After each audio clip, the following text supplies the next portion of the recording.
De nombreuses réactions. Jean-Marc Ayrault, on le disait, a demandé à 2 ministres de recevoir donc les associations de défense des droits des pères. Il faut dire qu'en cas de divorce, le sort des enfants donne souvent lieu à discussion ou même à conflit et la justice intervient. Un état des lieux avec Sophie de Vessières et Jean-Yves May. Oui. Tous les ans, près de 130 000 mariages se finissent en divorce. Dans 55% des cas, les deux conjoints trouvent un accord. C'est le consentement mutuel.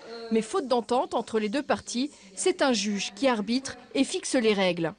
Lorsque le divorce implique des enfants mineurs, les parents, ou à défaut, le juge, décident de leur lieu de vie.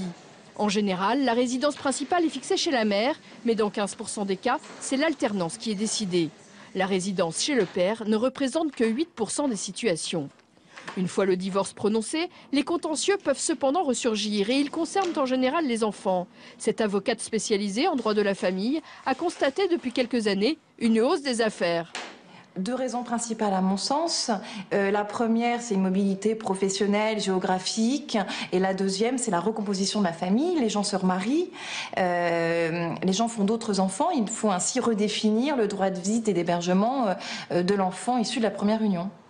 En 2008, plus de la moitié des saisines du juge aux affaires familiales concernaient des problèmes de garde d'enfants, de visite ou de pension. D'autres cas plus graves finissent en revanche au commissariat. Le nombre de plaintes pour non-présentation d'enfants augmente. Les associations estiment que tous les ans, 1000 enfants sont enlevés par l'un des deux parents.